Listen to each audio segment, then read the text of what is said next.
अस्सलामु अलैकुम स्टूडेंट्स। आज हम द पेनिनसुलर ब्लॉक पढ़ने वाले हैं। उसमें हम पहले जानेंगे पेनिनसुलर प्लेट्यू क्या होता है। उसके बाद हम जानेंगे इंडियन पेनिनसुलर प्लेट्यू क्या है। यहाँ तक मैं आपको रिकैप कर दूँ, हम यहाँ तक द नॉर्दर्न माउंटेन्स पढ़ चुके हैं, द नॉर्थ ईस्टर्न हिल्स पढ़ चुके हैं। आज हम पेनिनसुलर प्लेट्यू पढ़ने वाले हैं।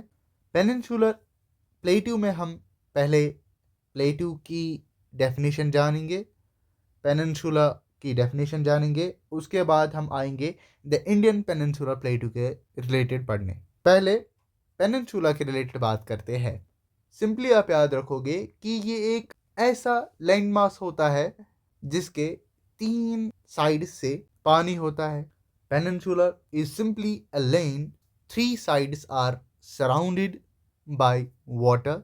जैसे कि यहाँ पे आप देख सकते हो, ये आप रिजेंबल करोगे इंडियन पेनिनसुला के साथ। यहाँ से पानी है अरेबियन सी, यहाँ से इंडियन ओशन और यहाँ से बे ऑफ बंगाल देखने को मिलता है। यह एक ऐसी लैंड फॉर्म जिसके 3 साइड से हमें पानी देखने को मिलता है। सो डेफिनेशन आप याद रखोगे, surrounded by water over 3 sides. उसके बाद हम बात करेंगे प्लेट्यू की। Plateau is nothing but a table land. इसकी जो ऊपरी सतह होती है वो फ्लैट होती है, ऊपरी जो सरफेस होती है ये जेंटल होती है, ये स्टीप नहीं होती। So it is the upland. जो इसका जो सराउंडिंग एरिया होता है उसकी हाइट इसकी हाइट से कम होती है। इसे हम टेबल लैंड के नाम से भी जानते हैं। प्लेट्यू मेनली 3 जियोलॉजिकल प्रोसेसेस से बनता है। It is formed due to 3 geological processes and those processes are tectonic upliftment, volcanic activity, erosion. अब टेक्टोनिक अपलिफ्टमेंट क्या होता है? आप सिंपली याद रखोगे, टेक्टोनिक अपलिफ्टमेंट जब 2 टेक्टोनिक प्लेट्स आपस में एक दूसरे के नज़दीक आ रहे होते हैं और जब ये आपस में टकराते हैं तो फॉर्मेशन होती है माउंटेन्स की, और कहीं कहीं हमें ये टेबल लाइक स्ट्रक्चर्स देखने को मिलते हैं। ये भी फॉर्म हो जाते हैं इसी टेक्टोनिक मूवमेंट की वजह से। उसके बाद वॉल्केनिक एक्टिविटी से, जब एक वॉल्केनो बाहर आ रहा होता है मोल्टन मैग्मा की शेप में, लिक्विड फॉर्म में ये बाहर आ रहा होता है इस वेंट से। क्योंकि ये लिक्विड फॉर्म में होता है ये फैलता रहता है, और with the passage of time ये जो वॉल्केनो है ये डोरमेंट स्टेज में चला जाता है। डोरमेंट स्टेज में जाने के बाद ये जो ये लिक्विड मैग्मा होता है इसका टेम्परेचर डिक्रीज हो जाता है और फॉर्मेशन होती है एक टेबल लाइक स्ट्रक्चर की, जिसे हम प्लेट्यू कहते हैं। जैसे कि डेक्कन प्लेट्यू हो गया, मालवा प्लेट्यू हो गया, मारवाड़ प्लेट्यू हो गया, एक्स्ट्रा। अब इरोजन की वजह से भी हमें प्लेट्यूज देखने को मिल जाते हैं। टेक्टोनिक मूवमेंट्स की वजह से माउंटेन्स बने। माउंटेन्स बनने के बाद जो माउंटेन्स के ऊपरी वाली साइड में जो सॉफ्ट सॉइल होती है, जब बारिश आती है, बारिश से ये सॉफ्ट सॉइल जो है ये नीचे आ जाती है और ये जो सरफेस है ये इरोड हो जाती है और जन्म लेते हैं ये टेबल लाइक स्ट्रक्चर्स, जिन्हें हम प्लेट्यू के नाम से जानते हैं। उम्मीद करता हूं कि यहां तक आपको समझ में आया होगा। After that we have to talk about the Indian peninsular plateau.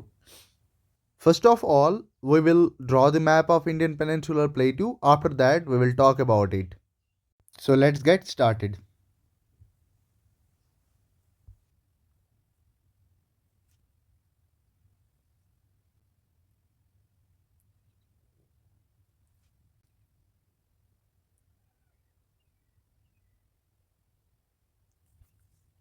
I hope कि आप सब ने मैप ड्रॉ किया होगा. So first of all let's talk about the formation of Indian peninsular plateau. आप याद रखोगे कि इंडियन पेनिनसुलर प्लेट्यू उस वक्त बनता है जब इंडियन प्लेट गोंडवाना लैंड से अलग हो जाता है, और तभी इंडियन पेनिनसुलर प्लेट्यू को ओल्डेस्ट लैंड मास माना जाता है. अब हम बात करेंगे पेनिनसुलर प्लेट्यू की कंपोजिशन के रिलेटेड. सो कंपोजिशन में आप याद रखोगे कि इसमें ज़्यादातर हमें ओल्ड क्रिस्टलाइन मटेरियल देखने को मिलते हैं. दूसरा, इग्नियस रॉक्स देखने को मिलती है.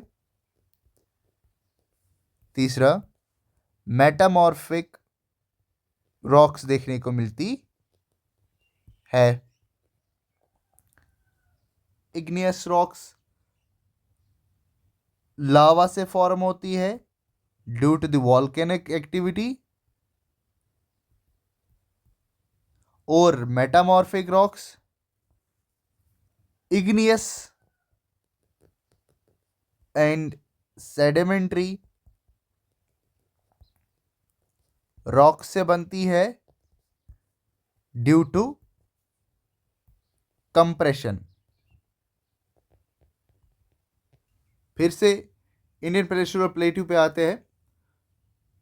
सो इंडियन पेनिनसुलर प्लेट्यू के दो डिविजन्स है, central highlands and Deccan plateau.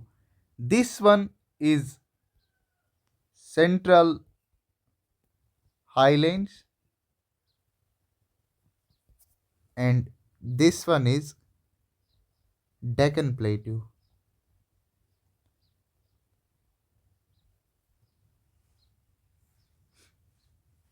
Students, यहां से एक रिवर गुजरता है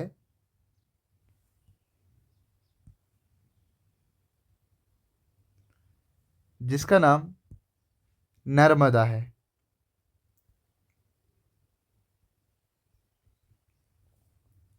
नर्मदा डिवाइड करता है इंडियन पेनिनसुलर प्लेट्यू को दो डिविजन्स में. नर्मदा के नॉर्थ साइड में सेंट्रल हाईलैंड्स और साउथ साइड में डेक्कन प्लेट्यू. नर्मदा के नॉर्थ साइड में हमें विंध्यन रेंज देखने को मिलते हैं,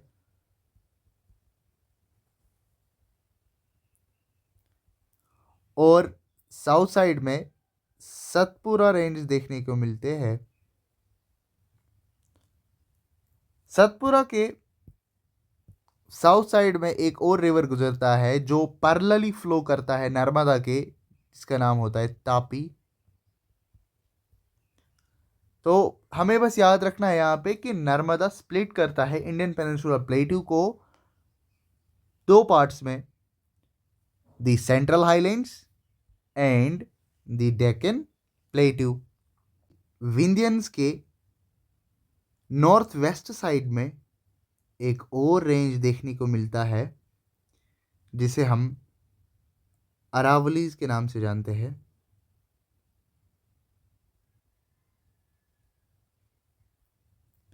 और अरावलीज के वेस्ट साइड में हमें राजस्थान में डेजर्ट देखने को मिलता है. और ये वाला जो पार्ट है, this is the major part of Malwa plateau. Indian peninsular plateau जो है ये वेस्ट साइड में ब्रॉडर है और ईस्ट साइड में ये नैरोअर है as compare to west side. और ईस्ट एक्सटेंशन जो सेंट्रल हाईलैंड्स का है उसे हम बुंदेलखंड और बागेलखंड के नाम से जानते और फर्दर एक्सटेंशन जो है उसे हम छोटा नागपुर प्लेट्यू कहते। सो ये बात होगी सेंट्रल हाईलैंड्स की। अब हम बात करते हैं डेक्कन प्लेट्यू की। सो डेक्कन प्लेट्यू आप देख रहे होंगे कि इट इज लाइक ए है ट्रायंगल। ये नर्मदा के साउथ साइड में पाया जाता है और यहाँ पे हमें वेस्टर्न घाट्स देखने को मिलती है यहाँ से, और ईस्टर्न घाट्स देखने को मिलती है। ये जो डेक्कन प्लेट्यू है ये वेस्ट साइड में उठा हुआ है। इसका जो स्लोप है वो ईस्ट वर्ड्स है ऐसे। ये साइड इस साइड से थोड़ा सा नीचे है। दैट इज वाई जो रिवर्स है उनका फ्लो हमें ज़्यादातर ईस्ट वर्ड्स देखने को मिलता है, जिसमें महानदी, कृष्णा, कावेरी, गोदावरी, तुंगाभद्रा, पेनियार जैसे रिवर्स देखने को मिल जाते हैं और उनका फ्लो ईस्ट वर्ड्स है। और उनके फ्लो की वजह से जो वेस्टर्न घाट्स है वो कटेड है और यहाँ से ये जो रिवर्स है ये डेल्टास बनाते हैं। और ये जो पेनिनसुलर प्लेट्यू है इसका हमें नॉर्थ ईस्टर्न साइड में एक पार्ट देखने को मिलता है जिसे हम कार्बी एंगलोंग प्लेट्यू के नाम से जानते हैं। जैसे कि हमने पढ़ा था, आपको दिखा देता हूँ। यहाँ पे गारो खासी जयंतिया, यहाँ पे मैंने कहा था आपको कि ये ईस्टर्न हिल्स का पार्ट है लेकिन हिमालयाज का पार्ट नहीं है, बल्कि ये पेनिनसुलर प्लेट्यू का पार्ट है और इसे कार्बी एंगलोंग प्लेट्यू के नाम से जाना जाता है। और इसमें हमें गारो खासी जयंतिया हिल्स देखने को मिल जाती है। वापस आते हैं हम यहाँ पे। अगर हम वेस्टर्न घाट्स की बात करें तो वेस्टर्न घाट्स कंटिन्यूअस रेंज है और ईस्टर्न घाट्स डिसकंटिन्यूअस रेंज है बिकॉज ऑफ दीज रिवर्स। और वेस्टर्न घाट्स ईस्टर्न घाट्स से हाइट में ज़्यादा है।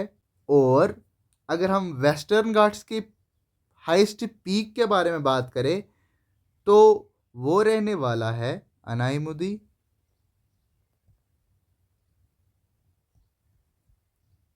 डोडा बेटा। और ईस्टर्न घाट्स की हाईएस्ट पीक के बारे में बात करें तो वो रहेगा महेंद्रगिरी,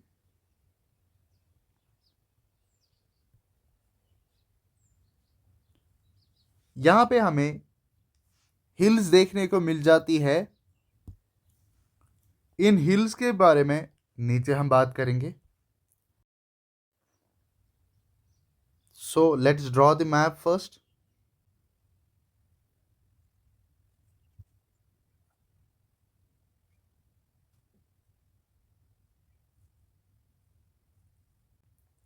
ईस्टर्न घाट्स की बात करें तो पहला रहने वाला है नालामला हिल्स, दूसरा आएगा वेलकोंडा हिल्स, तीसरा आएगा पालकोंडा हिल्स, चौथा आएगा शीशाचलम, उसके बाद जवादी हिल्स, उसके बाद शिवरॉय हिल्स, उसके बाद पंचमला हिल्स, उसके बाद पालनी हिल्स। ईस्टर्न घाट्स के हाईएस्ट पीक के बारे में बात करें तो वो हमने जाना था महेंद्रगिरी है वो। और वो नल्लामला हिल्स पे पाया जाता है। ठीक। वेस्टर्न घाट्स और ईस्टर्न घाट्स यहाँ मीट करते हैं और यहाँ पे इन्हें कहते हैं नीलगिरी हिल्स।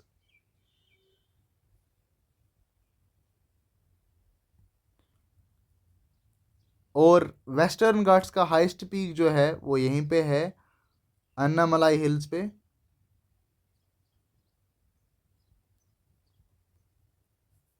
जिसे अनाई मोदी के नाम से जाना जाता है। वेस्टर्न घाट्स में हमें 4 पासेस देखने को मिल जाते हैं। पहला थाल घाट, दूसरा बोर घाट, तीसरा पाल घाट, चौथा सिनकोटा पास। ये आप याद रखिएगा। So I guess this is enough for the peninsular block. थोड़ा सा रिकैप करते हैं हमने क्या क्या पढ़ा। पेनिनसुलर ब्लॉक में हमने पढ़ा, पहले हमने पेनिनसुला की डेफिनेशन पढ़ी, उसके बाद प्लेटू पढ़ा, उसकी डेफिनेशन पढ़ी, प्लेटू कैसे बनता है, कौन कौन सी प्रोसेसेस से बनता है। उसके बाद हम इंडियन पेनिनसुला प्लेटू पे आए, जिसमें हमने डिफरेंट प्लेट्यूज़ के रिलेटेड जाना, जैसे कि मालवा, बुंदेलखंड, छोटा नागपुर प्लेट्यू। हमने विंध्यंस के रिलेटेड जाना और वेस्टर्न घाट्स के रिलेटेड जाना, ईस्टर्न घाट्स के रिलेटेड जाना। I guess this much information is enough for your exam.